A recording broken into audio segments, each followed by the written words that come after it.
Finance update. Jim Holloway. Yeah, okay. Yeah, she could start. Okay, everyone, I'd like to thank, I'd like to thank and introduce you to Stacy Gober, who's been here only a few months, but we're very, very impressed with her knowledge, expertise, professionalism, and work ethic. Stacy, you can't say enough about you. You come very, very highly recommended, and you exceeded all their expectations. Thank you for going about for the tech school, and I'd like to turn it over to you with the introduction and some updates. So good evening, everyone. Thank you for the opportunity to join Upper Bucks and help out where I can. Dr. Herrera has mentioned it's been a few months, although it's only been a few weeks. Sometimes I think it feels like a few months. Nonetheless. 1 second, Stacy. Nobody can hear you in here. Adrian's.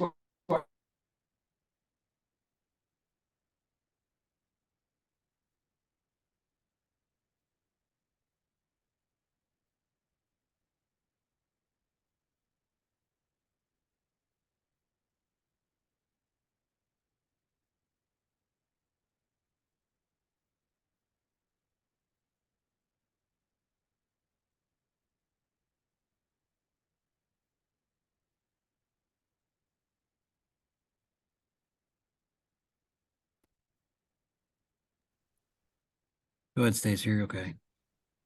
Can you hear me now? Can you hear us? I can hear you. Okay. We can barely hear you. If you turn your laptop all the way over. Go ahead. Can you hear me?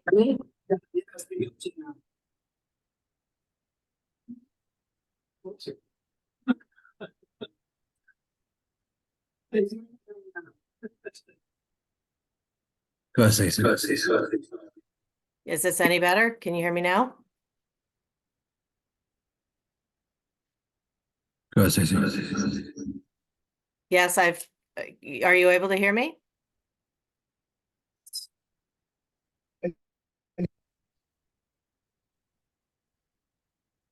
Hello, testing. We hear you. Okay, and I can hear you as well. So does that mean we're good to go? Okay. Bless her. Yes? Yes. Yeah. Okay, so thank you again, and good evening, everyone, for your understanding that I had a previously scheduled appointment at 5 o'clock, so I wasn't able to join you in person tonight. But I am happy to be on the Upper Bucks team for this interim period and help you with whatever financial reporting and budgeting questions and issues that you may have. So it's been 3 weeks or so since I've been on site. And during that time, we've been working on understanding how the financial operating system works, working with the auditors who arrived on about December 10th. So we've been 2 weeks hot and heavy into getting financial reports and adjusting entries prepared so that the audit can occur and be completed. The annual financial report needs to be submitted by the end of the month, which ideally would be tomorrow. I'm not sure that we're going to get there, but we certainly will have an AFR filed by the end of December as required in order to meet the PDE deadline. So it's been quite busy. The staff has been very cooperative in trying to get me up to speed and understanding internal practices and procedures and individuals of who to speak to regarding individual issues. So it's been a very positive introduction to the tech school, and I'm very happy to be there and help out in whatever way I can. So little background on myself. I have 35 plus years in public school business experience. So I have a dashed dotted line back in the late 80s, early 90s to a vocational school when I used to work for an intermediate unit. And this then clears the last bucket list of big school, large school, yeah, IU. So it's an interesting experience for me to actually dig into a technical school and have that background and experience. So I'm very happy to be here, happy to help in any way that I can, and look forward to meeting all of you in person. Stacy, you added a motion for the first time at Upper Box. Can you just explain that on tonight's agenda, please? Yes, so one of the things that I have done for many, many years was put a few approvals on the agenda. Typically, I would do that in June for various year-end activities that allow us to complete the audit. And one of those came to mind as we were finishing some of the audit and getting ready to do the AFR in terms of budget transfers. So what we have typically done in other districts where I've been is had the board authorize the administration to prepare and post all required budgetary transfers in accordance with the audit. So that allows us to proceed with making all of the auditor adjustments, posting the budget transfers that align with those so that when we file the AFR with PDE, all of the budgets are aligned to the actual expenditures. There's no overdrafts, et cetera. And it's really a year-end close type approval. That's a blanket authorization for us to do what we need to do in order to conclude the audit. So I've added that. It's my recommendation that you would approve that on an annual basis each June. And that allows everything to flow smoothly without any delay in having to come back to the board with June budget transfers prior to being able to file the AFR. Stacy, we also talked about like your legacy and setting up dashboards. And on this month's financial agenda, you made some recommendations to streamline everything into one report and helping us craft that vision moving forward. Can you just touch upon those areas, please? So in reviewing the bills for payment and the budget reports, one of the things on the budgetary reports that was my first instinct was that each page of the report was a separate file. So initially, just for ease of your review and document management, I rolled all of those reports into one document so that when you open that budget expenditure revenue summary, you'll roll from the general fund through all of the other funds in one consolidated document for, again, ease of reporting, document management on your end. You don't have to open 4 documents as we're talking through various issues, or you have questions, you can easily refer to whichever page in that single consolidated document. Going forward, some of the other things as I dig in a little bit more, I'm seeing some things administratively that I think could add some efficiencies and accuracy to the financial reporting around some of the banking procedures and so forth. Those are recommendations that I might make to Dr. Herrera, the Finance Committee, and whoever follows me in terms of suggestions on how you might improve your overall productivity and accuracy around finances. Thank you. And that includes the different structures in our software system for ease of reconciliation.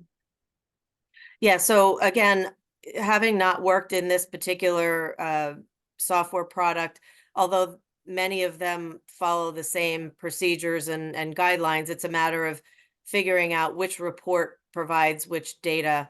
We're working through that, but the financial accountant is also relatively new. She's learning what are the most efficient ways to enter transactions into the system.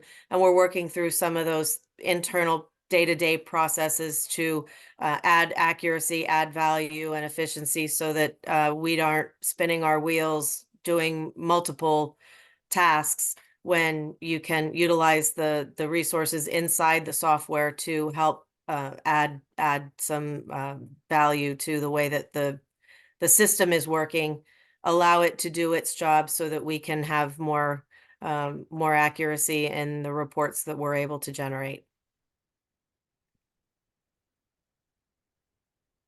Thank you so much. Does anyone have any questions or points of emphasis that you would like to see?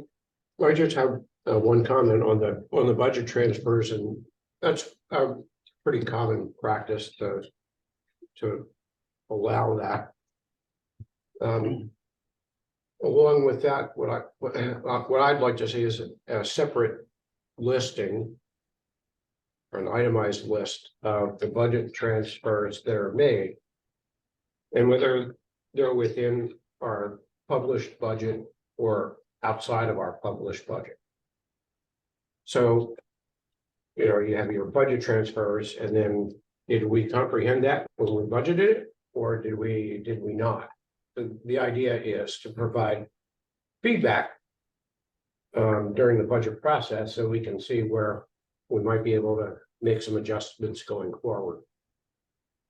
So certainly, I'm sorry, I didn't. In principle, I agree with it.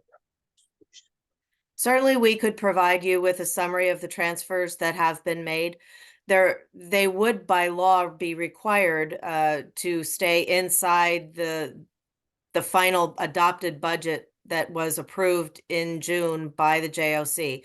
So there's no opportunity by school code to do anything outside of that board approved budget. It's simply internal transfers within that budget. And we can provide that summary. That's not a problem. But additionally, any analysis on how or why those occurred, certainly I can give that my best shot in not having developed this budget, but trying to understand what the intention was back in the spring of 22 as it relates to what the expenditures were in the final AFR. That being said, I think you touched on something that maybe I'll elaborate a little bit on the way that I would approach building a budget. And it is not simply just to say that you're going to put funds in a line item for the sake of putting funds in a line item. I'll consider what requests are made by the various programs in the needs and the operations of the school, but there will also be some analysis of past spend. And is that a relevant number? Is it make sense? Is it in line with what has traditionally occurred? So if you take, I don't know, custodial supplies as an example, is the budgetary request for custodial supplies in the upcoming year in alignment with our historical spend? And if it's not, what is the justification for that? Is it too low? Have we not anticipated inflationary increases over time that's going to create a budget deficit in the actual operating year? Or is it too high because we threw a dart at the wall and didn't really have evidence of what our normal consumption has been? So that analysis, I think, needs to occur in the development of the budget that then minimizes the need for transfers and allows that explanation as time goes through the operating year to be able to say, here's what's happening and why. And those transfers should be addressed on a monthly basis, I'm sorry, so that there can be an accounting in relevant time as to what happened and why there is a difference.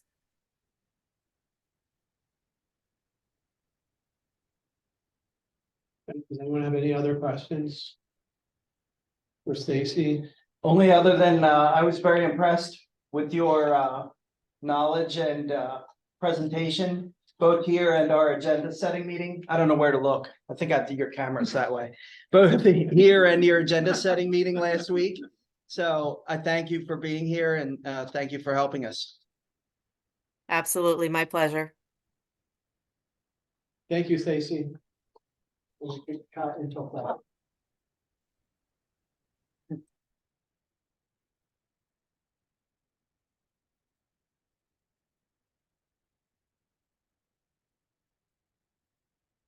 to nominate a chairperson for the 2024 term. I would nominate Orlandis. I'll second it. Okay. Do we need to do a roll call for each one of these votes, or can we just, You can do a voice vote. okay, You asked for other nominations, but obviously our custom here is no. yeah. Are there any other nominations for chairperson? Hearing none, all in favor of nominating Cora Landis as chairperson for 2024? Aye. Any opposed? Okay, there you go. So now you get to take over the meeting. So Wow, I really appreciate that. Congratulations and condolences. Well, thank you very much, and it is an honor to serve in this capacity, I think. I'm pretty sure it is. So in accordance to requirements of Board Policy 005, a motion is now in order to elect the vice chair. I would like to nominate Bob Cormack. Second. Did she say second? Yes, she seconded it. Yeah. Okay, wasn't sure about that. Okay, Bob, do you accept the nomination? Yes. You know, you didn't ask me if I. I would. didn't. I think it's too late. Yeah. Yeah, definitely. Okay, do we have other nominations for vice chair? Okay, I now need a motion to close nomination. Motion to close. I need a second. Second. Thank you. Can we vote on the nomination for Robert Cormack for vice chair? All in favor, say aye. Any opposed? Any abstentions? So that vote is approved 9-0. Okay, again, in accordance to requirements of Board Policy 005, a motion is now in order to elect the treasurer. I'd like to make a motion for Chris Spear. I'll second. Okay. Thank you. And do we have other nominations for treasurer? I'll move to close nomination. Thank you. I'll second. And Chris, do you accept the nomination? Well, thank you for asking, since I didn't ask you. Yes. Okay. So we closed the nomination and we're now voting on the nomination of Chris Spear for treasurer. All in favor, say aye. Aye. And any opposed? Any abstentions? So that vote is approved 9-0. So now, we're going to move to agenda number 6 item, and according to Board Policy 005, and bear with me, I'm going to read this because I just read this today. Members shall be appointed by the chairperson to include a representative from each sending district. The chairperson will assign a joint operating committee member to co-chair each committee with an Upper Bucks County Technical School administrator. A member may request or refuse appointment to a committee. Each joint operating subcommittee shall be convened by a chairperson who shall report for the committee and prepare minutes of open committee meetings. So I did review the existing committees, which thank you, Michael, for getting that to me. And given that we have new members, I've made a few changes, and I'm just going to read through what I felt might be. And if you agree or disagree, you let me know. Okay. So for facilities, which is going to start meeting the first Thursday of each month, I'd like Jim Hallowell from Palisades to be the chair. You accept? Is that okay? And then Chris Spear from Quakertown and Chris Kaufman from Penn Ridge. Chris, is that okay? Good, thank you. And then for the Finance Committee, how about Robert Cormack to be chair of the Finance Committee? Okay. Okay, thank you. And Jim Ott, would you mind Yeah. being on that? Okay, thank you. And that's Palisades. And then Charles Shermer, Chuck, you mind? Is that okay? Finance Committee, Quakertown. Thank you. And when do they meet? The first Thursday? We haven't decided that yet. That's Yeah. open for discussion. Yeah, not tonight, but decide that at some point.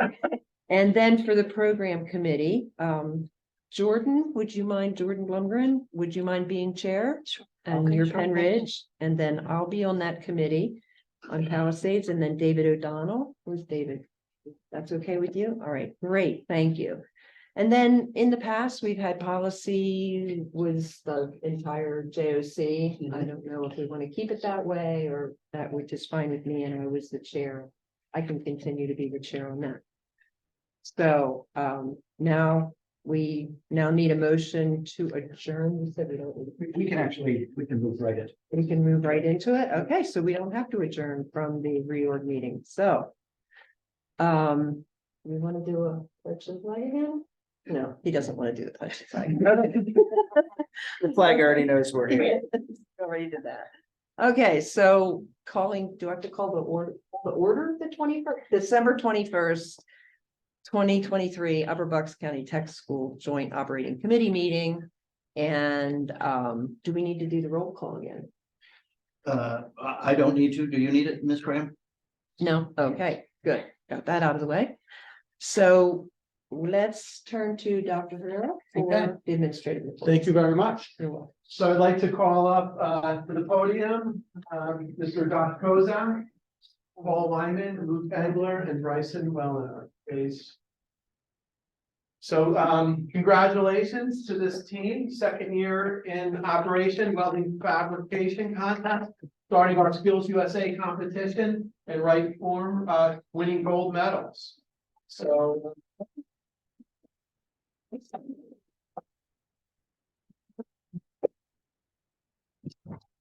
All right, good evening, everybody. I'd like to thank you all for taking some time out of your meeting tonight to recognize the three students next to me.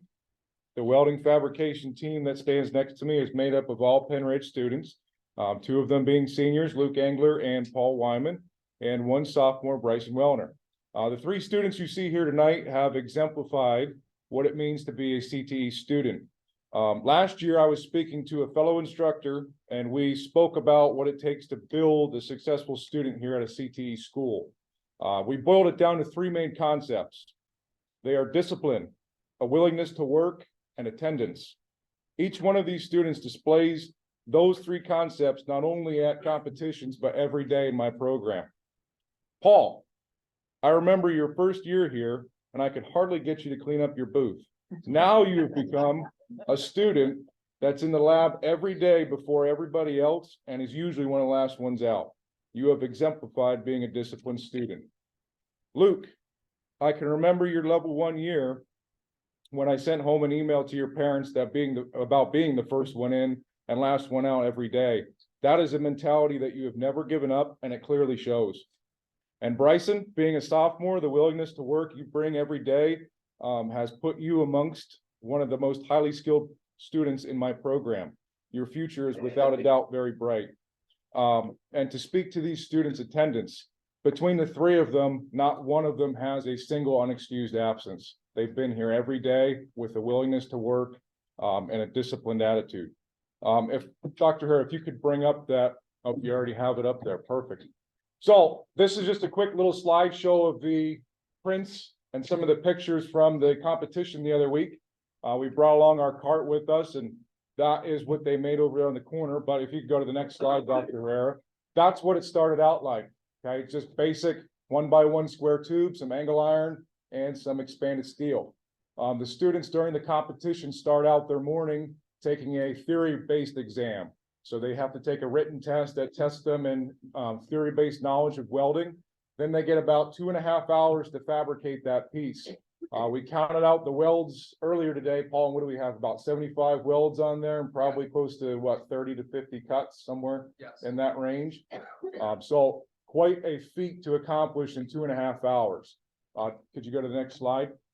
So these next few slides just break down what the students did. There's a lot of miter cuts that need to be done on these, and the students divvied up the work and used teamwork to get through it. They start out just a basic frame on the bottom and they kind of work their way up from there. Keep going, Dr. Herrera. They add legs to it. That's Paul there with one of the judges. The judges are made up of industry members from JGM, which is a huge steel erector down in Philadelphia area. Next slide, Dr. Herrera.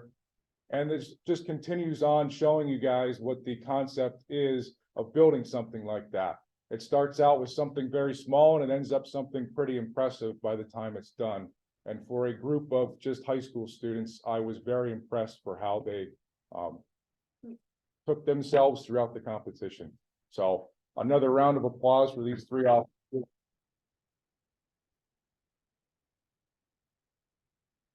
And just one quick thing before we go tonight, I would like to take a moment to recognize the entire staff. Last year's achievement at District Skills.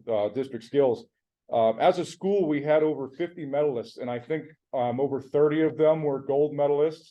And I think we even broke a District 11 record. So that is a testament to the staff and the leadership that we have here at this school. So I think that deserves a round of applause.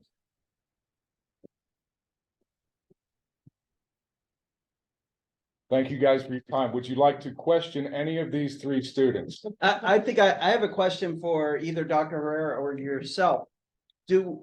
Why is this competition held separately and not up at the Agplex Right.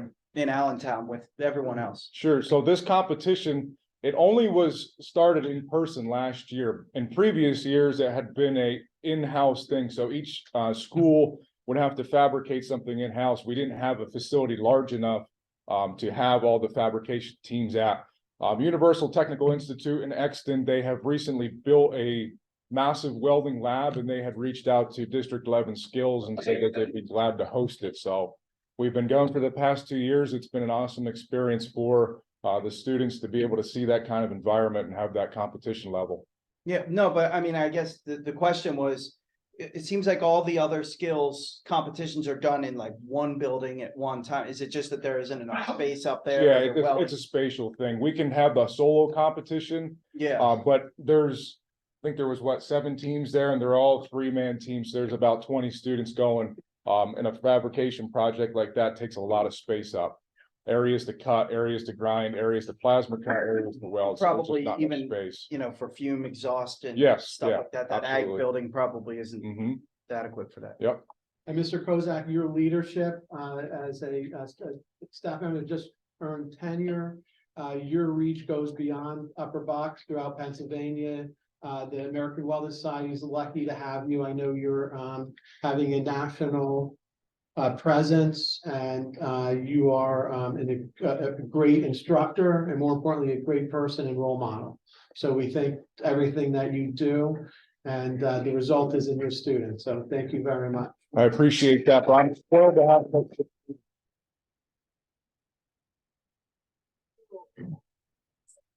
Figure out that it was gonna be the three of you, and then how'd you figure out responsibilities on how you're gonna rock that all out? So since me and Luke are seniors, we figured that me and him wanted to do the skills competition.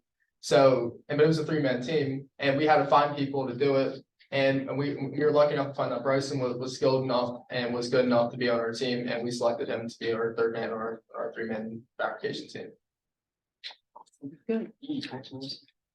First, I'd like to thank the instructor, Mr. Kozak, for doing such a magnificent job, but to our 3 students, and obviously I'm biased because I'm at Penridge.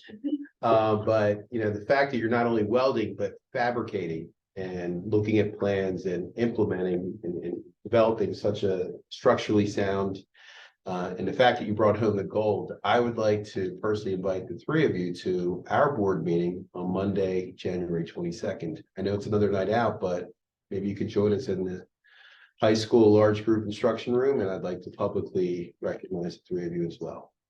Thank you. Absolutely, sir. Okay. Thank you. Has anyone had a chance to critique Mr. Berrios's welding skills?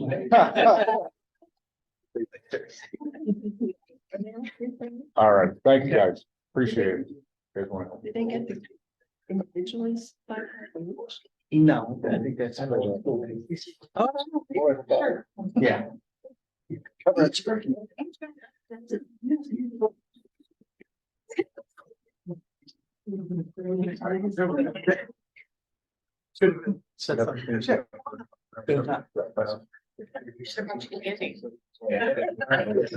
can stop by tomorrow.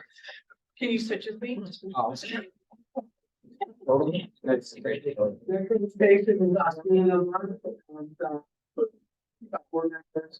Stacy. Assistant Director Hello. Extraordinaire, will be presenting. Thank you. Tonight's student of the month is Carter Baker. Carter is a senior in the electrical technology program from Quakertown Community High School.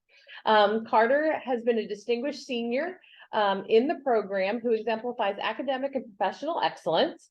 Since April of 2023, Carter has thrived in a cooperative education role at Indian Creek Electric. As an electrical apprentice, he plays a vital role in supporting seasoned electricians with the maintenance, operation, and intricate repair of various electrical systems. This hands-on experience has honed his technical skills and underscored his commitment to electrical technology. Carter's dedication and skill have been recognized through the prestigious Home Builders Association Award, a testament to his exceptional performance and potential in the field. His academic journey is marked by a keen interest in continuing to explore and grow within the electrical domain, signaling a bright future in this dynamic industry.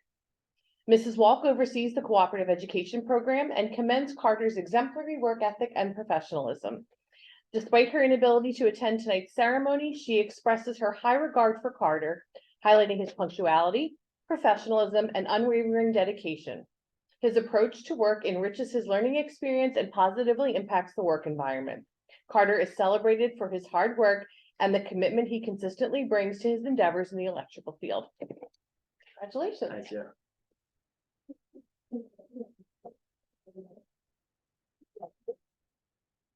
Would you like to say a few words? Well, I have to say, I have said, I'm Craig Guest, electrical teacher. I assist Lisa with some of the co-op business and stuff since we have so many students on co-op. And every time I go out to visit Carter and I sneak up on him at jobs, he's working. Now, he's done an awesome job.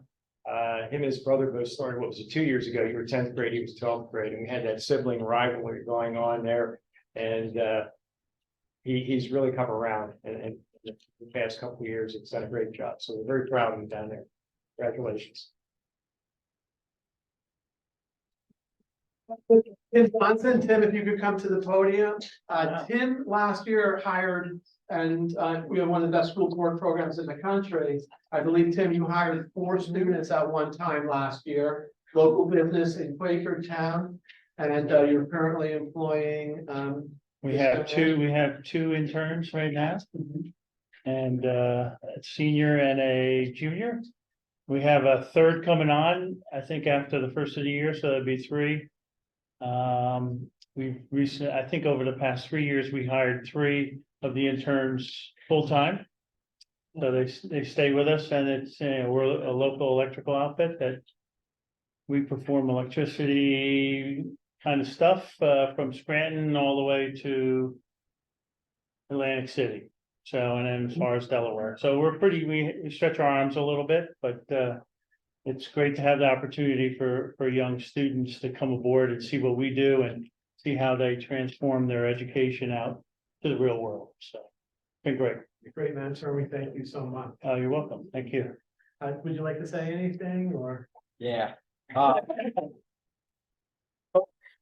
So guys, the electrical teacher, anything you do in class will pretty much result in what you do in the field. And he prepares you throughout the class to do what you do, from wearing your tech shirt, wearing your glasses, wearing your boots. It's all preparation for going into the field, and just prepares you to do what you got to do.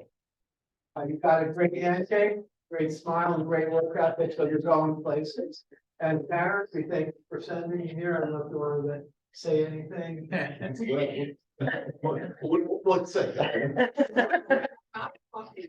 No, we appreciate the program. It's been great for both our boys now. And Mr. Gass has always been very involved. So we need a vote, we talk. He knows my number by heart, so it's all great. I'm gonna call you Dad. That's usually a threat from a teacher. I'm gonna call your dad.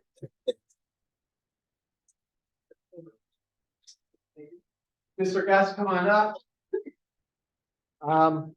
Program of the month is Mr. Guest. Mr. Guest started his career as a journeyman electrician, an educator in CTE, marked by over 3 decades of dedication particularly in electrical technology education. He holds a journeyman's electrician's license since the 1980s. Craig has been a cornerstone in shaping young minds at Upper Bucks County Technical School since 1997. His role as an electrical technology teacher for high school students encompasses a comprehensive curriculum, which involves residential, commercial, and industrial wiring. Craig's approach to teaching goes beyond the classroom as he establishes vital links between students and business and industry, and his lessons are grounded in practical, real-world applications. His experience includes significant positions at Central Monco, Norristown, Delaware County, and Montgomery County Intermediate Unit, where he also focused on teaching at-risk youth. For a decade, Craig's extensive background as a journeyman electrician and union apprenticeship instructor with IBEW Local 743 in Reading, Pennsylvania, enhances his teaching with invaluable practical experience. Craig often jokes he still holds his union card in case teaching doesn't work out for him. A notable testament to his impact is a letter from the president of Yates Electrical, who's done significant renovations here, which underscores the success of his students. Many have become key employees, with 12 graduates currently part of that company. The endorsement highlights Craig's effectiveness in preparing students. Craig's journey in CT transcends education. It embodies inspiration, guidance, and opening opportunities for young people. With us tonight is IBW Local 375, Mr. Franklin. And so through the IBEW and our new board member, Mr. Kaufman, is a member of IBEW 375. To date, 15 former students have completed the program to become journeymen or master electricians, and 8 former students are currently enrolled in the 5-year apprenticeship program. During the time Mr. Guest has been here, 23 students have been enrolled and successful in that program. So you'll see a nice mix. We're about providing opportunities for many different areas for students, whether it's through direct employment, the IBEW, a variety of different options, and Mr. Guest does that well. And we could list the several companies, if not double, that you work with, but Mr. Guest, congratulations, and thank you for all that you do.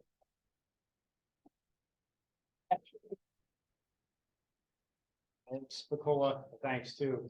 I've been here since February 2nd, 1997, and I've seen a lot of administrations come and go, and this has been by far the best. It is the best administration we had for the benefit of students and education.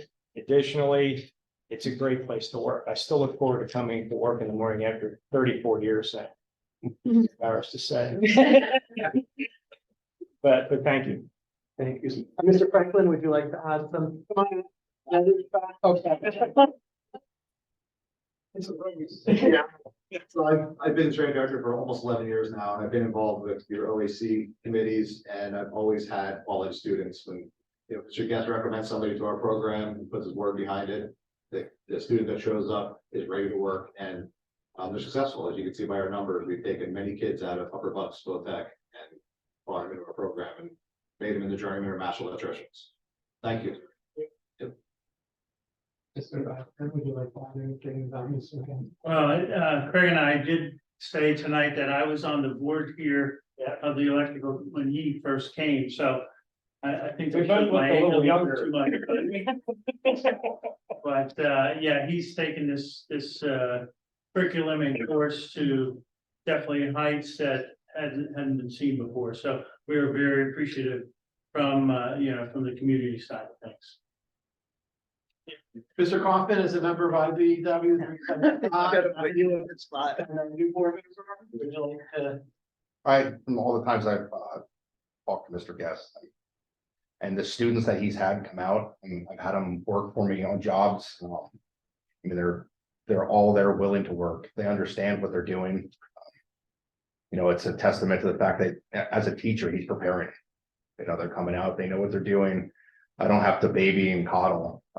They know what they're doing. So it's really appreciative to have a teacher that's putting these kids out into the field, that they know exactly what they're doing and they show up and we can really push them to new levels. So I definitely appreciate it. Thank you. If we can only replicate you and build a new lab, there's the jobs are out there. I think everyone that is here is saying we need more. They're raising their rates, and so we're in a crisis with the skilled trades, and we're looking to re-envision what education looks like, and these partnerships and these guaranteed jobs and the salaries that our students are getting. And we appreciate the very support of the board in providing these opportunities. But if we had another classroom, they would be all out working. Well, that's what I was just gonna ask. How is the program, how's the popularity of it in that? Is there a waiting list for that, or is that something we need to help promote harder in our sending districts? You have a waiting list, so we could use 2 more labs then. I thank you all for coming out. Out here.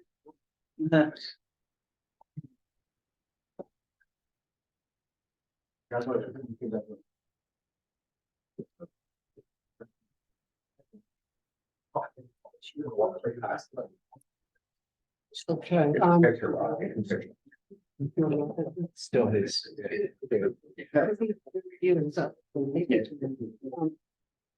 Our nurse, Caprice Reinheimer, and our safety team reviewed the health and safety. We're not recommending any changes at this time. The next is our school to work program through the Career Z Challenge.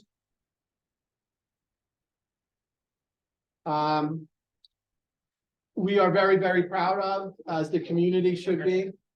We are in the final rounds. We're one of 80 schools. If we make it down to 10, there's $2.5 million in prizes. How much, I forget, the original amount that went for it, how many, do you remember how many were in? No. Oh yeah, I remember the number, I remember being like, wow, it seemed like a very awesome. So currently we have 92 students that are in our school to work program. We have 12 students from Palisades, 41 from Penridge, and 39 from Quakertown. Mrs. Dios has been in the role of the second co-op role for how many days or weeks? 2. 2 days or weeks? Mr. Are you the one that gets to travel out to Atlantic City to help him on his job site? Actually, Mr. Wagner, can you please allow me to share my screen? What Marianne and Lisa Watt did is if I could draw your attention to the map. And these are, I believe, we don't have the 92 up yet, but these are the 76 students and where they're working. And we do have from New Jersey to the Lehigh Valley. And we believe that this is really just the tip of the iceberg, right? So we're very, very proud of those student outputs. We know that 80% get offers of full-time employment. But this is the best social emotional program that's out there. Yeah. Getting a job, being on time, getting a mentor. We don't need to throw money at it. We just need to give students opportunities to be passionate about, follow their dreams, aspirations, allowing them to come to the tech school and be successful. One student right now, and if you could let me continue to share my thing. So last year at this time, we had 70 students that were employed through co-op, but 10 students were in the career internship program. And I want to just talk to you about the difference. The career internship program is an improved program through the Department of Ed under the title Diversified Occupations. And what that does is it allows students a couple different opportunities. One would be credit recovery for students that would like to go get that real practical work experience, bridging education with local workforce needs. But it's also more than that. It's for juniors or seniors that if we have a program that's over enrolled, we can allow them to get a mentorship, an internship, a paid internship on the job training, but it also goes for programs outside of what we offer.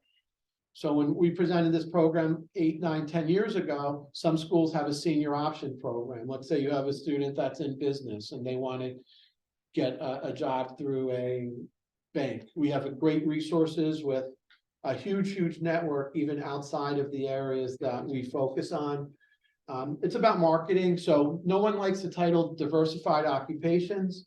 I didn't believe career internship program resonates with people. So Marianne, Lisa and I talked and we're, hey, we have the NASA, we have out of this world program. So we're just renaming it. Career launch. And so Marianne is going through the local school districts, just reminding them that this was available when we had all those students on co-op, that this is out there and it's a viable opportunity for seniors. Marianne, would you like to comment on anything with the school to work umbrella or? So with, your, cooperative education and CLP, or we'll call it, regulations are that we have to visit, each student that's out there for 20 minutes, at least minimum 20 minutes each month. So like currently we have 92 kids out, and then adding the CLP. Because Lisa and I are both here, we have the ability to do that. I know oftentimes with the sending schools, they don't have people that are qualified to, they don't have any teaching cert to actually be able to do that. So we are able to bridge that gap. And we thank you from association leadership that allowed us to employ the 3 staff members, and Craig was one of them, Marianne and Bill Young, that allowed to do site visits because you have the co-op certificate and you would do your prep on your own. So you saved the board and the school district significant amount of money by doing so. And I'll talk a little bit about unfunded mandates. I believe that my welding teacher should be able to do site visits for his welding students, minus, because they do the related training when they come back, minus having that official co-op certificate. But as a new director, I did not want to stick my neck out and stuff. And I think we have 2, and we have the 2 right people in there, but we also have opportunities to grow this more and more and more to provide those school to work bridges for students in your sending school districts. Like Mrs. Dios says, the making sure that they have the clearances, the curriculum that goes along with it. And we're looking forward to expanding this significantly over the next couple of years. Can I ask if it's a cumbersome thing for the employer? I mean, is there a lot of paperwork? Is there a lot of things to? So they have to do clearances and, they're experts at letting them go through that very quickly. There's a lot of paperwork to start up with the employers. And I know, Mrs. Cram does a phenomenal job with handling the clearances once we can get them back. But once they have the clearances, that's 5 years, we can put students out beyond that. But yeah, it can be a little cumbersome in the beginning, but once we get it going, it's, with that company, then it can just keep going. So there's not a lot of reporting that they have to do from their end. Okay. It's all with the student. Yeah, okay. Well, they do get grades, et cetera. But it falls on us. But I still want to acknowledge that, these employers and these businesses are doing that, doing that extra paperwork and doing that extra work to give our students the opportunities to learn there. I mean, ultimately it benefits them also in the long run, but they have to do extra work to even take our students, and they should be thanked for that as well. And their foresight to be able to mentor and get someone at a young age, like Mr. Kaufman and our employers mentioned, that it's great before they get bad habits. Our students have a great work ethic, and kudos for that, that foresight. I'd like to just thank the board. I attended the Association for Career Tech Ed National Conference. I had the opportunity to represent Pennsylvania with 2 other colleagues at the Assembly of Delegates. And so we're doing great things. And thank you for your support and thank you for everything that you're doing to allow us to be at the forefront of career tech ed, not only here in Boston, Pennsylvania, but throughout the country. So I thank you for that. I had the opportunity to testify in front of the Senate Education Committee. I'd like to thank Honorable Senator Coleman, Chairman Argyle, and the Senate Education Committee for the opportunity.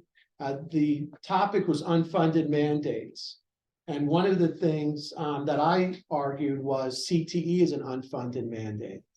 Because right now in Pennsylvania, we have 7% of students in high quality CTE programs versus 30% in neighboring states like Delaware, West Virginia, etc. So the committee was very, very complimentary. There was a lot of different questions. In your packet in your folders is my testimony. If you'd like, I could send you the entire video. And they were also kind enough just to pull out my part with the CTE component.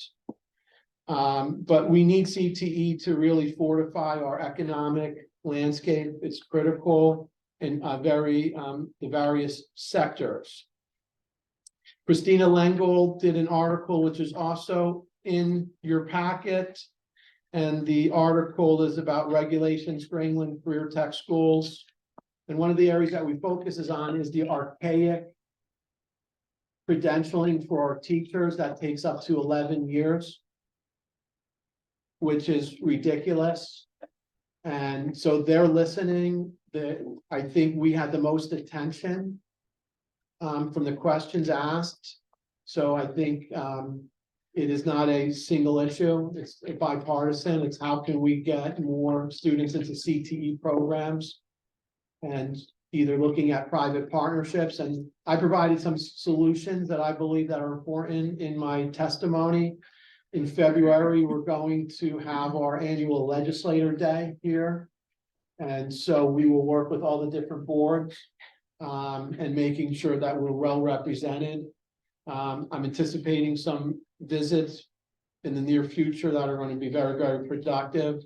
We hear over and over again, what are they doing at Upper Bucks Tech School? They're innovative and they're doing great things. So thank you for your support with that. I will attest to that too. I did watch the Senate hearing live because I guess I don't have any life.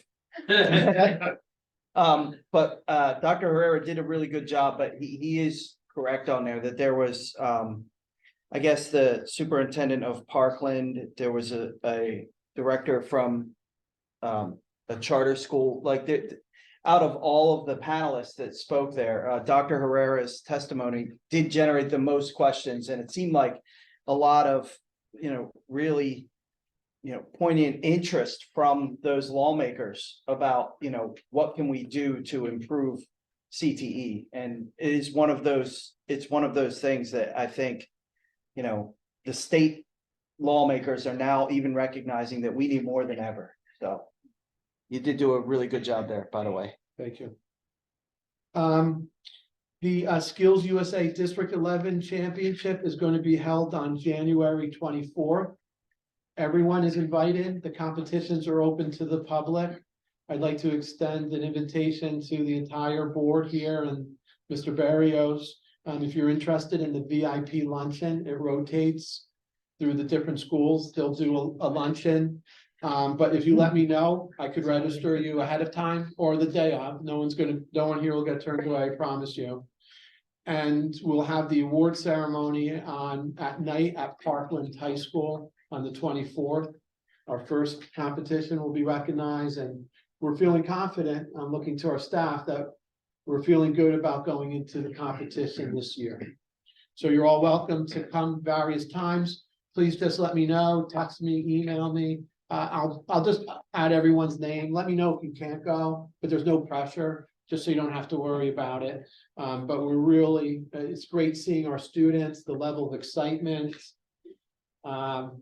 It's going to be a great day. Yeah, the last couple of years, it's just been me and Megan, so I want to see more of you come up. You may have been, I think I missed you because we got there early and left early. Stay for some. No, I know, I did, but I'm saying we need a better a better turnout, a better representation from our JOC up there to cheer our kids. So actually, to not cheer our kids on, because you're not allowed to cheer your kids on. Well, like just thinking that, you know, like for like states for wrestling, sometimes students can get excused to go and cheer them on. Is that something that we could? No, you can't talk to the students. I No, don't think I you mean, could I'm really, sorry, like Penryn students that aren't in the competition, like, no, you can't talk to them while they're in the competition. It's really can they diff- go and just be It's there? really to- difficult because they're Okay. so focused, like the welding competition, et cetera. So it's mainly for adults, not that the students will be turned away. Not like you need a student. Not like we need to send the But cheerleaders. The Parkland High School, right? We'll send the three sending district cheerleaders up to build a pyramid. In the, like, I was the, chairperson for regional, and then I also was the chair for state sports skills. And it's difficult, like these kids, you watch them, they come in, and even the best of them, they come in and they're nervous. Yeah, Like, it would be hard to put that pressure, I'd feel bad for it. yeah. I mean, you know, they work all year for this, and just to see them, I 100% agree, I'd love to see them get cheerleaded. But, you know, watching some of them, like I said, even the best, they get like. You know, break see the it. focus, like that mental. Yeah, they come in and they're hyper focused on it, and they start getting into it, and it's something that they've worked all year for, and you watch it, like, the hands start to shake, and, you know, but I mean, it's a great time, But I do like to love be there to it. high five them before they go in, after they come out, you know, Yeah. get the Kim's free students lunch. Came to us today to register. They were very, very nervous. And we said, don't be nervous, be excited, don't be anxious. And we didn't get a chance, but we have goats here on campus. And the goats are yoga goats. So we said, we're gonna bring the goats, the yoga goats, right? And they're like, yeah, this is great. So I don't know. I talked. Will to they let Kim, them I do don't the think it's action? possible. But that's what we do at Upper Box. So I was very privileged to be asked to be part of CompTIA's Tech Towns as a subject matter expert. It's a wonderful opportunity representing Upper Box and Pennsylvania at that. I get to spend time with some national thought leaders about growing computer networking and cybersecurity. So really fortunate, proud to be part of that. If there's any areas of focus, please let me know. They're gonna fly me out into Chicago, all expenses paid in February. I wasn't able to go to the Senate hearings on the Hill because of transition, but we just appreciate your support with this. And again, we continue to be on the map. The baking holiday sale, it was 2 days. Thank you for everyone that promoted it, pushed it out. We earned $3,500 in 2 days. And so that's a testament to Chef Penn, her work. A lot of times people are letting up right before the break, the students, not our students, like get it fired up, get it done. People coming in and out all day. So we thank everyone, the entire staff for supporting that. George, you want to talk about your poinsettia sale, please? Yeah, like, I want to thank the community so much for their support with the holiday sale. This year, the students were able to make a grand total of 110 wreaths and sell over 100 poinsettias. And they were able to raise over $1,400 that they'll be using to plan a class field trip. They're hoping for the Adventure Aquarium in New Jersey. I told them they had to put a lot of paperwork together though before I even entertained the idea of handing paperwork off to Dr. Eric's school. So they're hard at work getting ready to plan for that. So again, I just want to thank the community. There are poinsettias here. They are for the board members. They're a gift, a token of appreciation of all the hard work and support that you give to the tech school, and also the hard work you also do at the sending schools on their boards as well. So thank you so much for your support. Mr. Dietrich, I did have a question, and Mike or Dr. Herrera did not have this in the updates here. Is there a recognition for the FFA students this year or anything at the farm show? Yes, we will be having there will be the midwinter convention trip. It'll be that Monday. I believe that is January 8th. It'll be at 2 p.m. At the Snyder the large animal arena. You are all as board members welcome to attend. If you let us know, if you let Mrs. Danker or myself know, we can let the state FFA know. They will have seats available for board members and administrators on the floor, which those seats are usually next to the secretary's bag and the Secretary of Education, where they do their speeches and whatnot. So, but yeah, that'll be at that time. Okay. I'm driving out. If anyone would like a ride, you're welcome to go with me. Yeah, no, I've been going every year. Some years I do get to make it. Last year, I believe I was there, you know, for the recognition. Some years, it's hard to go on Mondays. But I'll see if I can't make it out. I'd like to bring up Craig and his wife Patty up to the podium. Craig has been a loyal maintenance technician for many, many years at Upper Bucks County Technical School. Always here in the mornings, always with a smile, dedicated, caring staff, students loved him, always willing to support everything that has occurred here. His wife Patty has been a supporter of the entire school and the cosmetology on Friday, and Mrs. Kukis, just loyal people, proud of Upper Bucks County Technical School. Mr. Overholt started in his transition. Through his hard work, he was given a position. Greg, we can't thank you enough. Your official retirement day is this month, but on behalf of the JOC, the faculty and staff, we would like to present this plaque with you as our sincere gratitude and appreciation of keeping the facilities clean and just a great morale and staff. We thank you.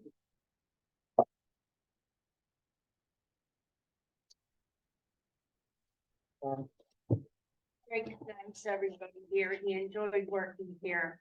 He told me it was one of the better jobs he ever had, but it was later on in his life when he found this job. So, but he thanks everybody that he worked with, and he does have ALS, so it has taken his voice, and he will continue to try to pursue the rest of his life. It's gonna be a rough road, but thank everybody for all that they did for him. Thumbs up, Craig, give me a thumbs up. There we go.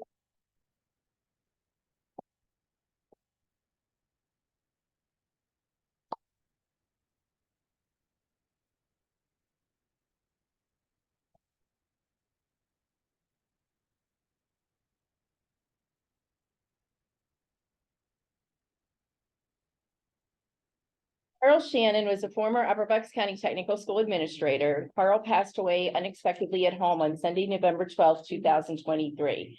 Mr. Shannon worked at Upper Bucks for his career, starting as a teacher in the occupational transition experience, which I just learned that tonight, which later became career choices. Mr. Shannon transitioned to the guidance department, working for much of his career as supervisor of student services. He's actually one of the key members, I think, who started our needy student fund, recognized that some students out there were in dire need of different things. And so we came up with different ways to raise money for the kids to get different things that they needed, like uniforms and tools and that sort of thing. So Carl was very instrumental in that. He is survived by his wife, Christine, and other family members. Those who worked with Mr. Shannon will remember his sense of humor, his constant laugh that you could hear from one end of the campus to the other end of the campus. It was very contagious, and his dedication to the students, because he was totally committed to our students, and whatever they needed, he made sure that they got. There will be a celebration of life held at Tinicum UCC at a date, but it's not yet been determined. So I would like to ask us to please join in a moment of silence in memory of Mr. Shannon.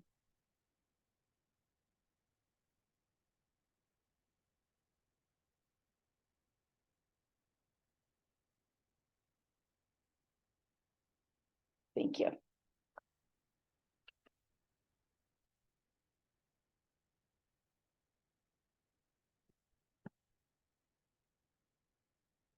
On the website, maybe real quick, is the newsletter. We'll send this out to the different districts. If we could disseminate this, Palisade, just, they're gonna send it to the entire board. Just talks about our applications, gold medals, some of the different highlights with Skills USA, Student of the Month, all the different career presentations, Chamber of Commerce. And the most important things is when you just look at the students that were placed this month on our school to work program, this started during COVID. So in order to get a COVID plan, we invite the students, the parents to the work site. Not everyone does this, and it's great. This is the result of all of our work and effort, and we just love this. So we want to definitely make sure that this gets disseminated. And finally, the last thing was the Bucks County Herald press coverage. There was a discussion of articles related to higher ed and career technical education. And featured in this was our own Angelo Barrios, who I'd like to personally thank him as a superintendent of record. His endorsement of the trades, one size fits all, not being for all students, that personalized learning really hit a nerve for me, and we thank you for that. Excellent. Thank you, Dr. Herrera. I just wanted to, in today's Bucks County Herald, timing's everything, it came out today's.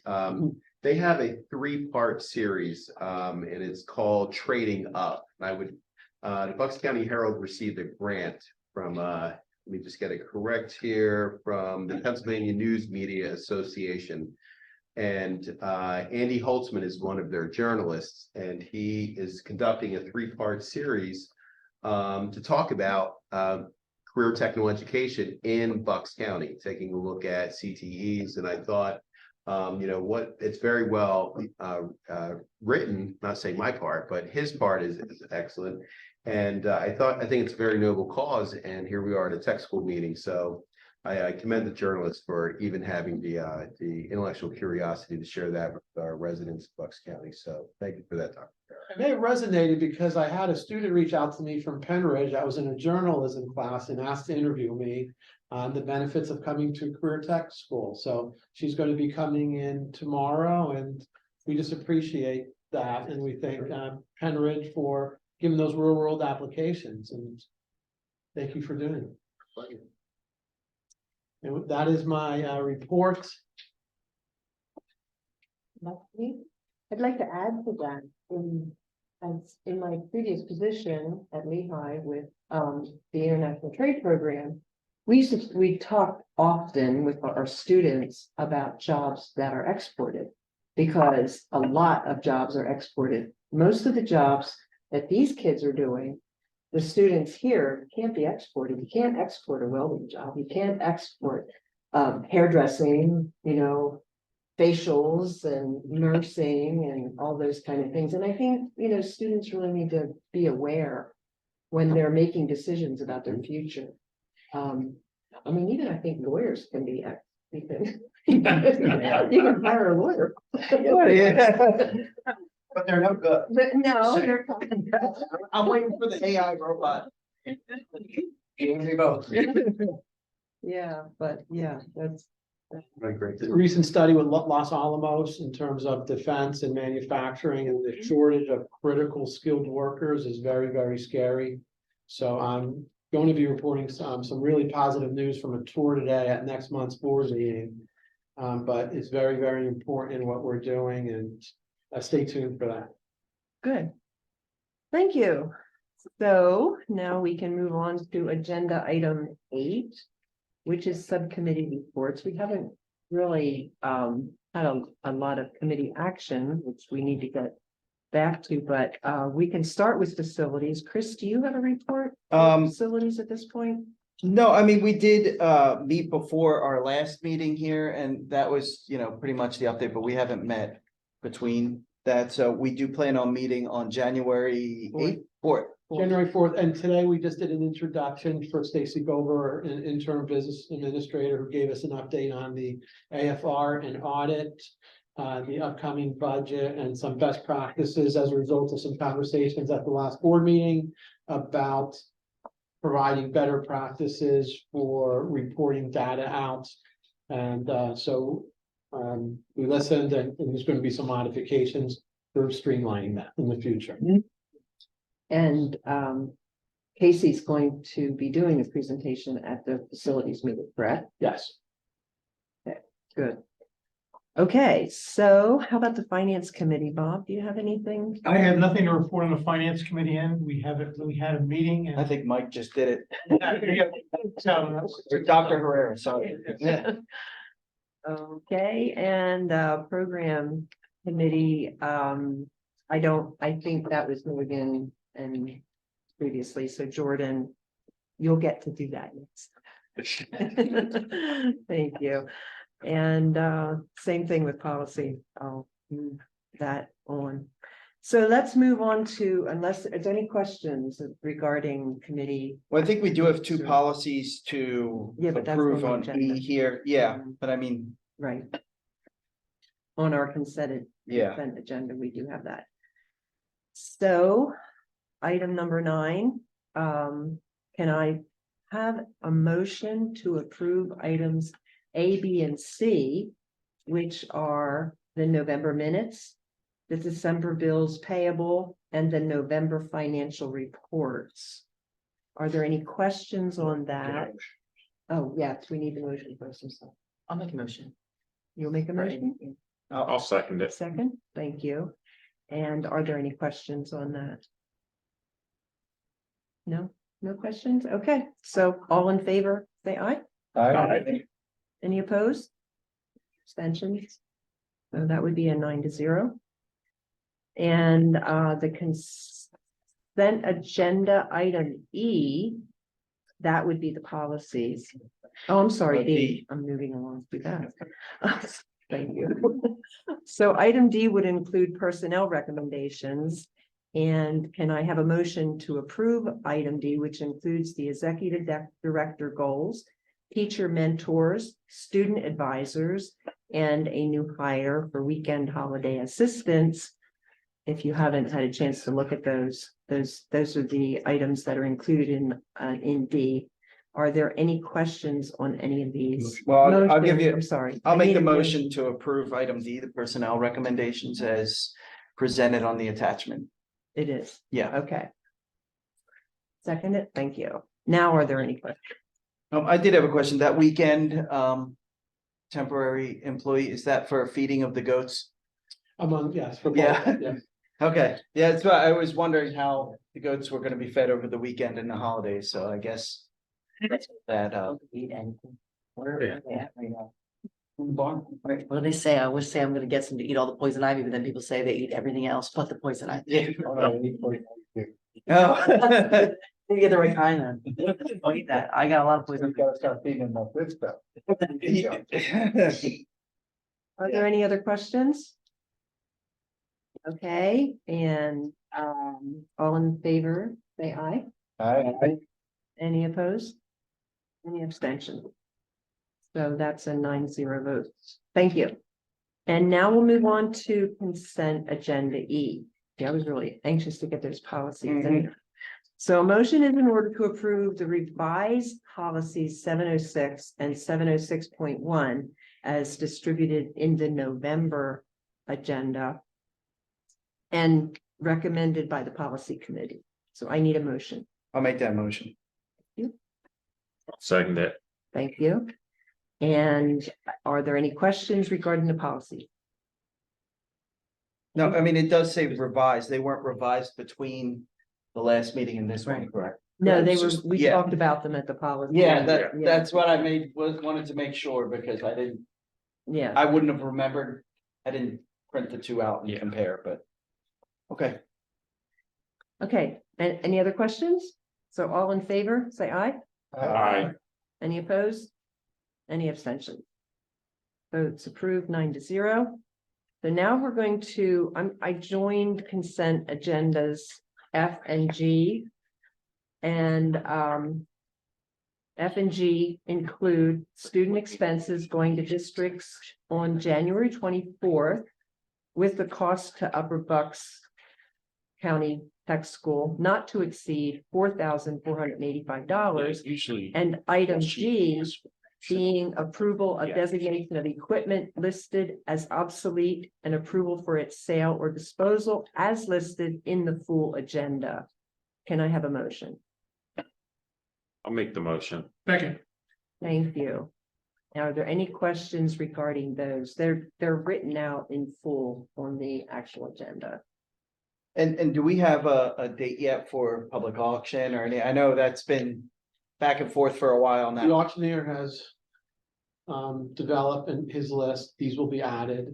Okay, Certain items, but then we have to cross compare our own asset inventory lists, et cetera. So we're in the process of doing that. So, any other questions or comments on that? Okay, all in favor, say aye. Aye. Any opposed? Any abstentions? So again, 9-0. So now let's look at consent agenda H.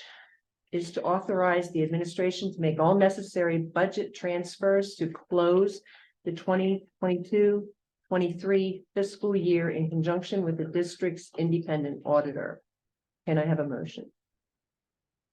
So I'll make that motion to authorize the administrator to make necessary budget transfers. Second. Thank you. Any questions? I know Mr. Shermer had a question and I believe Mrs. Gobar answered it pretty thoroughly during Yeah. our finance committee meeting. As long as we have an itemized report of what the transfer and work. Yeah, and I think, we got a pretty good idea that this is also one of those things that typically is done by, at this end of budget time during wrapping up audits to just make those changes because they can't necessarily wait since the reporting needs to be in by the end of the calendar year. And we don't have another meeting until into January, so that's why I think.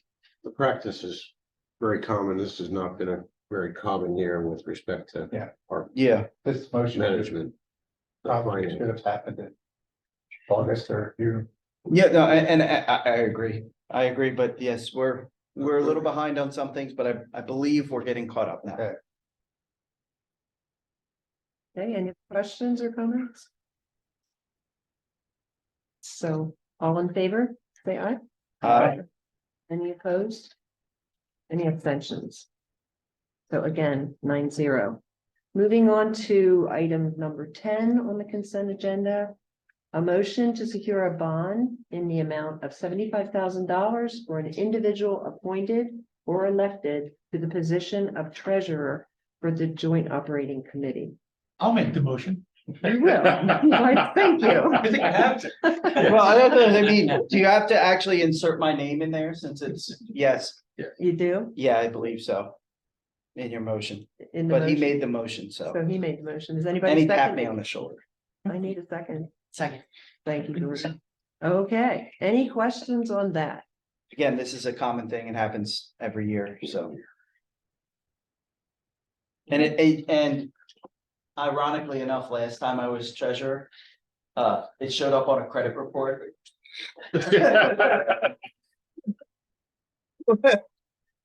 So, not that it's a bad thing, but it's there. So. Okay, Can we vote? yes. All right. Okay, all in favor say, Aye. any opposed or any abstentions? Okay, great. Vote is approved, 9-0. Okay, item number 11. I need a motion to appoint Stephen Coran. How do you say his name? Coran. As business manager of the Upper Bucks County Technical School for a 3-year term effective upon release of current employer, according to the terms of the agreement pending all proper clearances, and that Act 126 training is completed in 30 days of hire. Can I have a motion? So moved. Second? I'll second. Thank you. Okay, any questions? who met with them? Cause you had, I couldn't make it to that, I think there was 7 of us. I was there, but I haven't Yeah. seen I haven't seen the agreement. And he interviewed very well. The Okay. question is, there's no. I haven't seen the agreement. Contract. Yes. You've seen the agreement? I'm putting it together. Okay. Wait a minute. Hold on. How can we approve something that's not written? That's not uncommon. I'm sorry? It's not uncommon under it for appointments. That doesn't answer my question. I'm sorry. How can I say yes on an agreement that's not been penned yet? Well, throw in the. That doesn't make any sense to me. I want to approve the guy. I mean, but you know, here we are with a process problem again.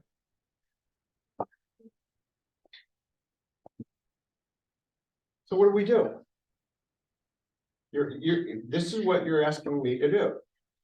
To approve something that's not written. So I assume the pertinent information, and I actually agree that the one pertinent bit of information that should be in there is the starting salary. But I assume the pertinent information that a board member would need to vote would be the salary and the term. We're voting on the 4 corners of the agreement, the contract. That's what we're voting on. You know that as well as I do. I also know. So if in that agreement, we give them a 4-week vacation to Haiti every year. And we vote on it and approve it, and it just disappears in February. Well, that's part of the agreement. You approved it. And I'm not saying you would do it, but you know, there's a process. Would it be helpful to say? How can we pending solicitor review? Responsible approving an agreement that's not written yet? I'm sorry, would it be appropriate? It to happens say far too often. Solicitor review. Do we need a motion for that? Oh, you want to change the motion. to Yeah. include that. Yeah.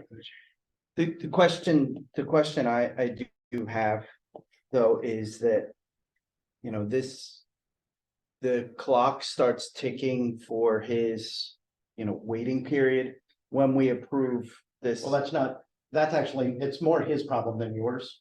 That is to say, if there's a motion to approve pending solicitor review and approval. And by the way, after this meeting, I'll explain to you part of what the timing issue was. I don't want to do it in public. I understand, but you understand. His clock will start running when he's comfortable. What hard place do you have here? Okay. I'd like to echo Mr. Sherman's sentiment here, right? It's hard to make a decision on something that you don't have in front of you. Review. I think that's the same thing. I feel the same thing, without being able to see it and take it back to Enridge. Without having it in front of us and saying, this is what we're approving. If we amend the motion, upon like, So we make a motion, can we make a motion? Yeah. Pending solicitor review. review It and would then, be everything that I said pending solicitor review. okay. And then he would be able to give notice to his employer and then that could start. And so that would not be prolonged in case we see a problem with the agreement. So we want to see what his benefits are, what his salary is, what his vacation, all of benefits. You want to review the whole contract? Yeah. Yeah, that's what you're asking us to approve. Well, I should read the agreement before I vote to approve it. Well, if we say, tell me if I'm wrong, but if we say a solicitor review, that's not the board review. That's correct. Should we amend it to You say? can't do it. You either have to be you have to be here to vote on it one way or another, right? Like, so you can't say we're gonna look at it later, and if anyone has an objection, then the vote doesn't count. Like, you have to vote one way or another. Okay, Mr. Shermer, how does that sit with you? So we were halfway through this, because I think we want to have this person on board. Yes, we do. I mean, I actually don't know what the starting salary is. I don't have it in front of me. I think I have an email with it. I do know the benefits are Act 93 benefits, and the term is 3 years, which is in motion.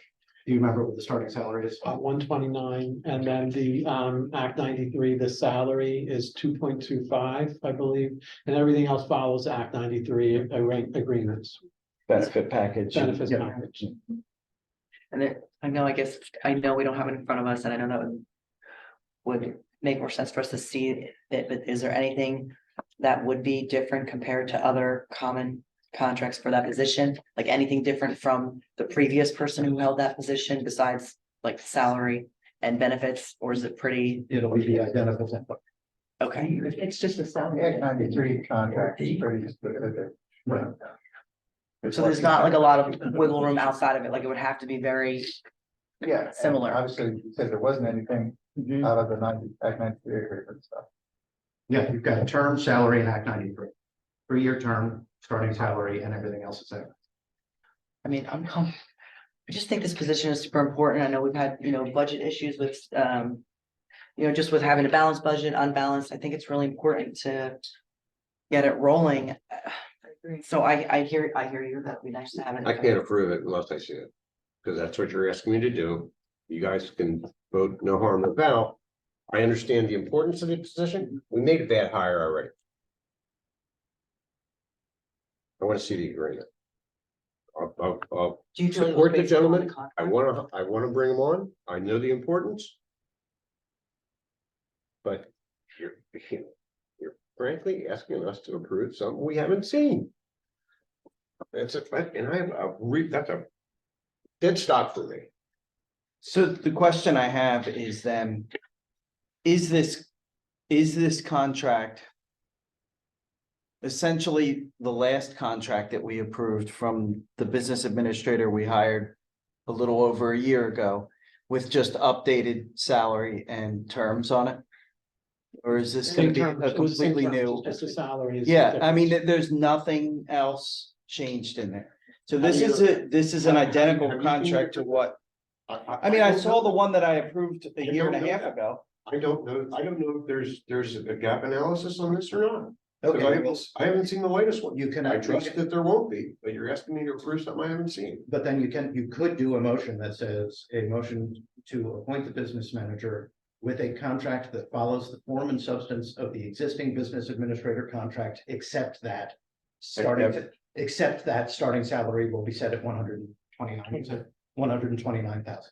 So it'll literally be the same document, new name, new salary, still 3-year term, still Act 93 benefits.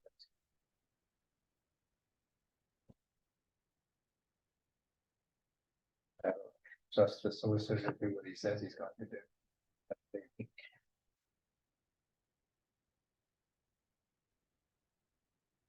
You okay with that? Proceed. I made my point. Okay, who made the motion? Yeah, well, someone make a motion to amend. I would not be able to support it. I understand that the JOC wants. I to made do the it. motion. I understand. Okay. No problem. It was a long time ago. Okay. I do trust that, but I feel like maybe it would be best to put exactly what you just said. No, and I'm gonna amend my motion to what Mr. Khan just said, and Mr. Khan will update Tracy with the correct wording for the motion. JOC object to the motion. I understand you're still not gonna vote for it. You object to it. Okay, and who made the second, and do you accept it? Mr. Howell? Good. Okay, Okay, So to be clear, we've amended the motion as stated. Yeah. Okay. we have amended the motion Yeah. to be what Mr. Khan Mr. said. Khan's going to and he's share gonna with Give that. Ms. Graham to make sure she updates it. Language correct. So Okay, and- basically, the past contract that we had from a year ago changed the name and the salary number to 129. Yeah, and obviously the dates. Exactly. Yeah. But that's it. Just wanted to get 100%. Yes, this is a roll call vote, correct? Well, it doesn't have to be. It's only for questions. It probably should Yes. be. Okay, Ms. Graham, can you do a roll call vote?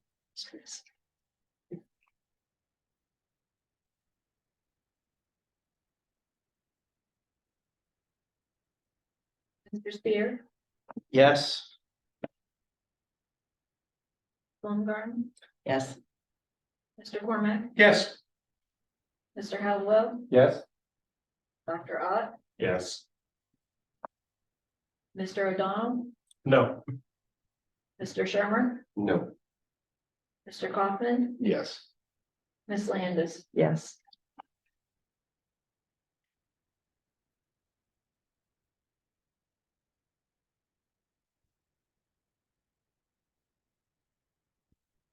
Thank you very much, and we'll move on to item number 12. So now I need a motion to approve the preventative maintenance agreement with Modern Group Power Systems to provide planned maintenance service, the Cummins 125 kilowatt unit HM05E078739. You don't have to read the whole serial numbers there. Pretty cool. It was cool, but. And so on and so forth, and the Cummins 20 kilowatt from November 1st, 2023 to October 31, 2024 per the agreement in the amount of $1,575 total for all scheduled visits, pending solicitor's review. Can I have a motion? I'll make that motion. Second. Thank you. Okay, so any questions on that? Well, Don't ask me, because since I we know brought nothing Charlie about out to explain it, we might as well ask him. Or is that why you're here tonight? I didn't, no, I'm not, I'm here to Oh, okay. support, I'm just here for support. Oh, okay, then never Learn mind. a little bit. I what's had going some, on. yeah, I did have some questions about this that were answered earlier in the week by, I believe, Tony and Dr. Herrera. Yes, That this was for all three generators and it's the annual maintenance for all three generators. So even though, you know, we're having discussions about replacing that, huh? But it's a little bit more than that. There's yes, testing that has to go on to make sure it's all up to snuff. Yeah, and you I'm know, fine with that. yeah, the fact that this is all three generators, it's $1,575 per year. That's seemed very reasonable compared to what I pay for my one generator. So, Yeah. Now, this is something that obviously our students can learn from. I hope they do. By the way, do they shadow these people when they come out ever to, you know, do oil changes on these generators or? It Do this depends test. on the task, but we'll make it duly noted, we'll make a note of this. Yeah, I mean, I'd love to turn everything into an educational opportunity that we can, so. Electric students, diesel students, everybody, you know, Can I ask if this is the generator that we're replacing? this is all three generators. All three of them, but One of them that we could replace. one of them could be replaced, but this is only for a year. Yes. And yes. chances are we'll probably not replace it. A new generator for at least a year. Well, We want to make them last as long as possible. but even, Cora, I would even say, even if we did, that price probably wouldn't change much, because it's preventative maintenance, you know, it's routine testing, oil changes, stuff like that, so they're not. Year. Yeah, it's an annual thing, it's three generators, so even if we replace that one, we'll still have three generators. Still have at three, probably- same company. I would assume, but yeah, We can. yeah, Okay, no. any other questions or comments? Chuck? No? Okay, all in favor, say aye. And any opposed? Any abstentions? Very good. Vote is approved. 9-0. Okay, item number 13. Recognition and comments from the audience. On the agenda, any, This is yeah, any of somebody's coming. So, Dr. Herrera, we forgot all about this. So when you were talking about Bucks County Herald earlier, I would just like to say, we won the best cosmetology school in the region for 2023.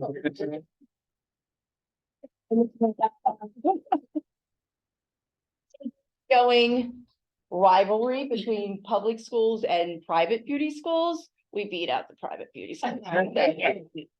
So, but I just wanted to brag, but we forgot all about it. We got notified in November, I think, like the very end of November, right around Thanksgiving, but we weren't allowed to make any announcements until like December 14th, and somebody said Bucks County Herald, I'm like, we never won. Made us wait and. Certain dates. Oh, he's gonna. There's a reason we teach cos, not technology. Child security for those guys. Every day. There we are.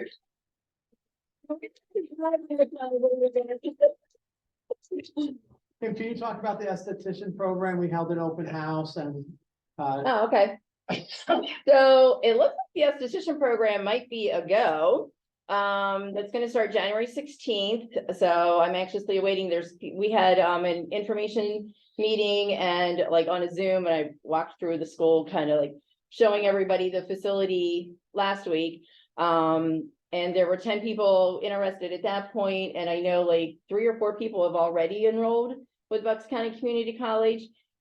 They are working, we have 2 students, one Penridge, one Quakertown, who are level 2 seniors. So I went to them and asked, is there anything like scholarships that they could give these 2 students that they might possibly be able to finish the program this year and not have to transfer to a private beauty school. So they are working with these 2 students and their parents, giving them a very nice, not a full scholarship. I was really hoping for that, but they have to pay a little bit of something, and that's okay. But both families we're gonna like figure it out. They're willing to make a payment plan with them. So these 2 students, they're not gonna learn any aesthetics during the daytime program. They're just gonna do the nails and the hair, and then they'll do the aesthetics at night. So I'll be teaching night school Monday, Tuesday, Wednesday, and Thursday here. So it looks like it's going to be a go, possibly 10 students. I said 20 was the max. 6 is the break-even point, so they won't run the program if there's not at least 6 students enrolled. So, but it's looking pretty good, so. Look at lease payments, I think if they're working, they'll pay us 25,000, we want to have the best high school. And by the college, letting them run it, they get maintained, they get the ability for financial aid, and more importantly, they're giving our students hefty scholarships. So Right. it's a win-win. The vet tech is going through the president's office for final approval. There's a lot of grants. Mr. Hallowell has been on that committee about leasing out our space to the vet tech. So that's moving along very nicely as an extra update. Okay. Well, before you leave, are you looking for people to work on? Guinea pigs. Well, there's. You don't want to be called a guinea pig? Days. We're not gonna, I mean, it's a really good question, because at nighttime, because there's not gonna be people in the building, we're not gonna have outside clinic come in. The clinic is not gonna be open. But towards the end of the program, they are gonna be able to bring family and friends in to be able to work on them. Just for that experience of other than just a mannequin and each other. So they will have that. So it won't be our regular clients where they have no idea, like sometimes who they're working on, which is what is reality for us in the salon. Like, you know, you build your clientele and you get to know your people, but there's always somebody new that you've got to work on and satisfy them and take the picture from here and put it in, you know, from their head into your head and make them look like how they want, whether it's hair, skin, or nails. Everybody has a picture of what they want it to look like. So we won't have, but the daytime students, Thursday and Friday afternoon are our clinic days. So our appointments are either 12 or 12:30. But you don't do facials. We do facials during the daytime, yes, yeah. So our normal daytime students get nails, skin, and hair. Okay. So it's just these 2 that I was talking about in students, because it's 300 hours. So if I don't teach them any aesthetics during the day, they get all the aesthetics program at night. That's an additional 300 hours, which is almost an entire school year for them. So they'll be able to complete the program. Like the there whole is a cosmetology competition for program. Skills USA, so think how set they're gonna be when they, even that if we get juniors. Yeah, And the paraffin waxes, we had the senior sit in expo, and right. I think you did 45 or 50 that day, right? It was a lot, yes. It was a lot. The kids had a great time. It was a great way to introduce the level 2s to the clients. It was a very non-threatening environment for them. Are you still looking for students? I mean, is it open? Is enrollment still? Yeah, the enrollment is still open for the Bucks County, yeah. So And it's how- Bucks County Community College.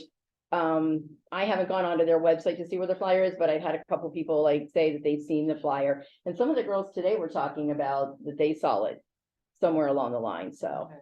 Like some of the daytime students were saying it. But they just enroll through Bucks County, just Yes. like a normal Yep. class. Okay. Yeah, I mean, if I you- just handle the aesthetics portion of it through State Board of Cosmetology. They're handling all of the registration, the tuition. I gave them like the purchase orders for like what I need for the kits, for the books. They're ordering all that because all that's included in the cost of the tuition.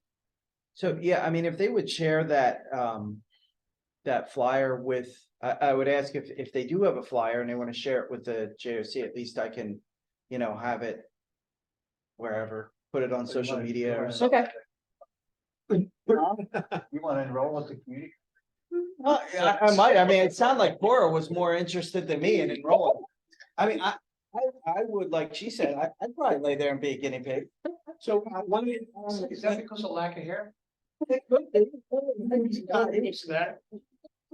I mean, for the job, we talked about adult ed and we said senior only option. So it's extensive. There's a heavy price in it, but it's on the high labor market. So if you have seniors in your school that are thinking, do I go to college or this or that? And they didn't get a chance to go to cosmetology. It's a wonderful opportunity to get a credential, really high success of high paying jobs, et cetera. So that would be appropriate for senior students that may be interested to get directly into that area. And the first class is January. January 16th. That's right. Has to be after farm show. I'll try to publicize that for you. Mr. Hollowell saw me at farm show last year.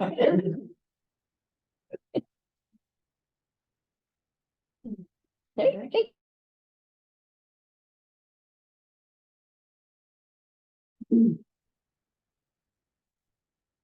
Any other? Hi. So most of you know who I am, but for those of you who don't, good evening. My name is Mary Ann Dios and I am the Upper Bucks Education Association Union President and one of the School to Work Cooperative Education Instructors, along with Kim Kutches, who's our UBEA Vice President and Cosmetology Instructor. We would like to welcome you. Welcome our new JOC board members to UBCTS. Kim and I have both been teaching here at Upper Bucks for over 20 plus years, so we know the school well. Kim and I have worked under multiple administrators through our careers here. We have seen the good, we've seen the bad, and everything in between. Our current administrative team is excellent. They have brought positivity to the school, and it is showing in the number of students attending. I believe it's 903, right? 903 students. Last year, we had a record number of students out in cooperative education positions. This year, it is only December, and we are already at 92, and I believe we have another 18 in the process of going out. We will quickly exceed our 120 total of last year. And with our career launch program, we can provide even more opportunities for your students in the workforce. Under the leadership of Dr. Herrera and Mrs. Kukula, we have kids machining parts for NASA to use on the International Space Station. We've had a record number of winners in various competitions, including the welding guys in our most recent win.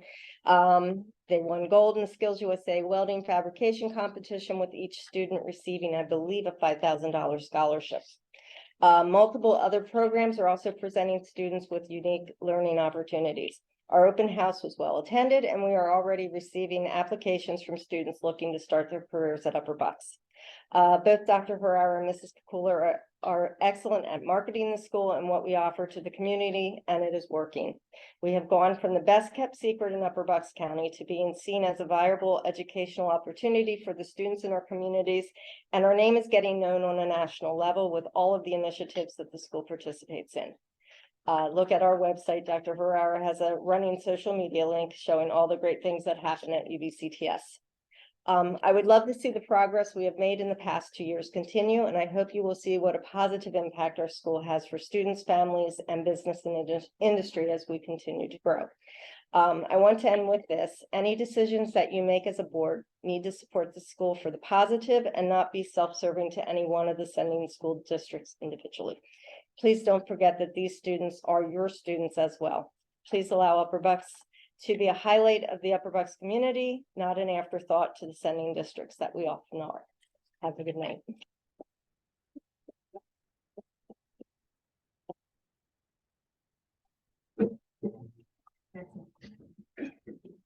Anyone else?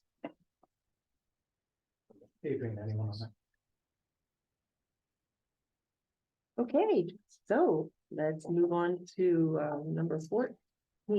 Item number 14 is announcements, and I guess that would be the facilities meeting that's going to be held here in the JOC boardroom at 6 p.m.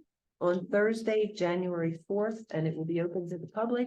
And I'm hoping that beyond the committee that many of us will be able to show up and be part of that. I think it's going to be an important meeting. It's going to be a lot you know, we're gonna get numbers out of that man.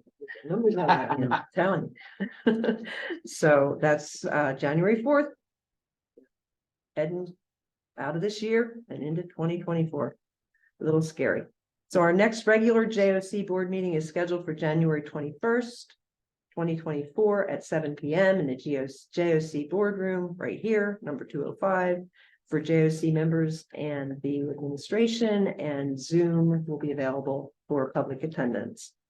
And then item number 15, any joint operating committee concerns? I just noticed one on the way in that I wanted to, You just love to talk, don't you? oh, yeah, of course, but our new director, Mr. Kaufman, Mhm. wasn't made aware of the committee meeting prior to this meeting, so he showed up at 7 o'clock, so I just want to make sure we have our communications a little bit better. Distributed. Can you talk about that? Yeah.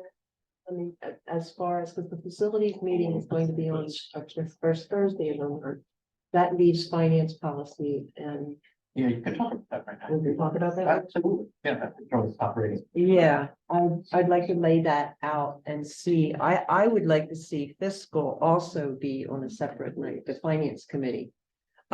If we're going to be having the facilities meeting at 6 o'clock on the first Thursday of the month. That's Can what we I thought, pull too. the finance? Yeah, you have the meeting as on this thing, on the agenda as January 21st.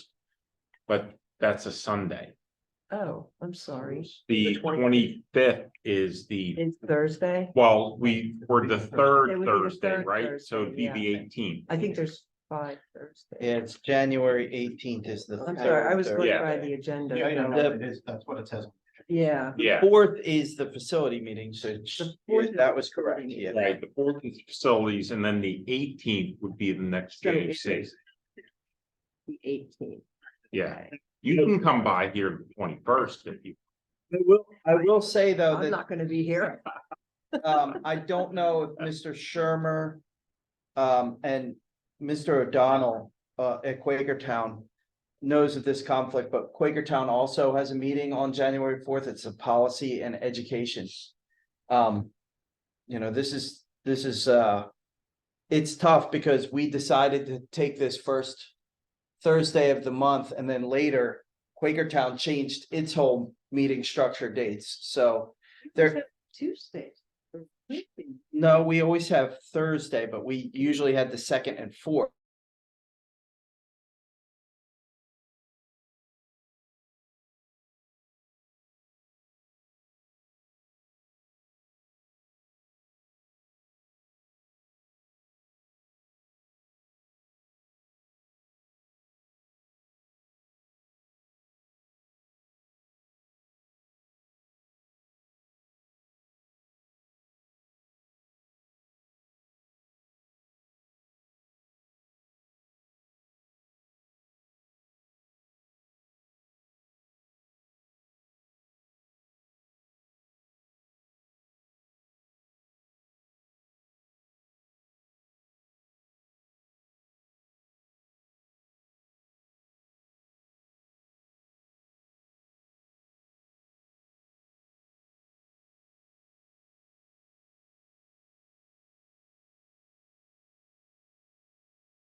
And then, you know, if you get done early, just like we did tonight, you gotta sit there for a little bit.